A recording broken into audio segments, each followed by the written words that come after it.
যে ধারায় যে আইনে আজকে পার্টি অফিসগুলো ভাঙা হয়েছে না, একই আইনে কিন্তু যখন আবার সরকার পাল্টাবে বিজেপির একটা পার্টি অফিস বাংলায় থাকবে এবং সুপ্রিম কোর্ট অব্দি আমরা যাব। ভিডিওয় যাদের দেখা গেছে তারা কেউ কিন্তু বাঁচবেন না। যদি বেঁচে থাকি, ওই যে বললাম যে আইনের যে ধারায় আপনারা এই অত্যাচারগুলো করেছেন, একই আইনের একই ধারায় 31-এ ফিরিয়ে দেবো সুদ সমেত। যারা আনন্দে মেতেছেন তৃণমূল কংগ্রেসের পার্টি অফিস ভাঙা হচ্ছে বলে, আর যারা বলছেন অবৈধ, 15 তারিখ হিয়ারিং এর জন্য ডাকা হয়েছিল, সেখানেও আমাদের প্রতিনিধিরা গেছিল এবং কিসের বেসিসে কমপ্লেনটা ফাইল হয়েছে, কমপ্লেনের একটা কপি চাওয়া হয়েছিল, সেই কমপ্লেনের কপি জেলা প্রশাসন দিতে পারেনি।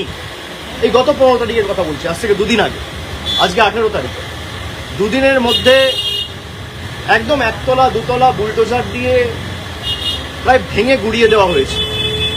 এবং সেখানে খালি জেলা প্রশাসনের লোক নয়, মানে পুলিশ বা বিডিও বা বিএলআরও, খালি সরকারি আধিকারিক নয়, বিজেপির নেতারা বিজেপির ঝান্ডা নিয়ে গেরুয়া ফেট্টি মাথায় বেঁধে গেরুয়া উত্তরীয় পরে মুখ ঢেকে সেই পার্টি অফিসে ঢুকে তাণ্ডব লীলা চালিয়েছে।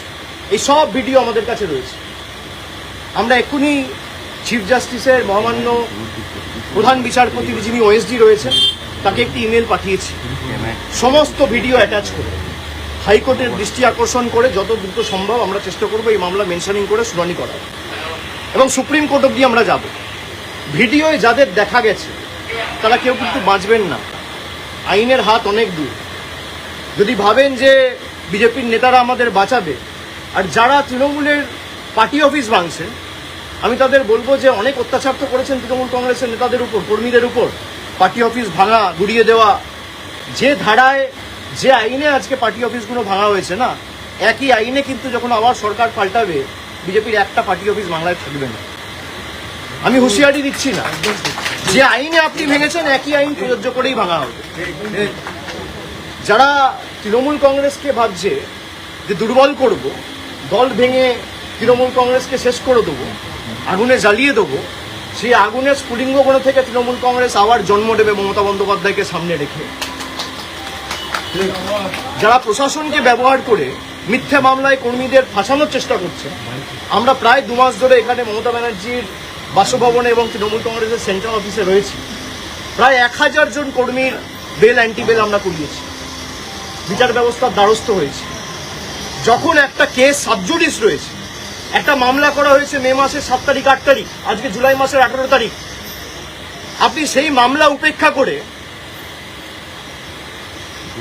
নিজের ক্ষমতা প্রদর্শন করতে গিয়ে, নিজের হাতে কত ক্ষমতা সেই দেখাতে গিয়ে বুলডোজার মডেল, ভোটের আগে ছিল অন্নপূর্ণা ভান্ডার আর ভোটের পরে বুলডোজার, এই হচ্ছে বিজেপির প্রকৃত স্বরূপ। তো যারা ভাবছেন বুলডোজার চালিয়ে তৃণমূল কংগ্রেসকে ধমকে চমকে দমিয়ে রাখবো, তৃণমূল কংগ্রেস আরো শক্তিশালী হবে। আর আপনি বাড়ি ভাঙুন, পার্টি অফিস তো মন্দির আমাদের কাছে। যদি কেউ ভাবে পার্টি অফিস ভাঙে, যদি কোনো অবৈধভাবে সরকারি জায়গা দখল করে পার্টি অফিস কেউ করে, সে পার্টি অফিস আপনারা যথাযথ সরকারি ব্যবস্থা নিতে পারেন, আমার কিছু বলার নেই। কিন্তু এই জায়গাটা তো সরকারি নয়, কিনে অফিস বানানো হয়েছে, তার প্ল্যান রয়েছে, বৈধ নথি রয়েছে, সব হাইকোর্টে আমরা জমা দেবো।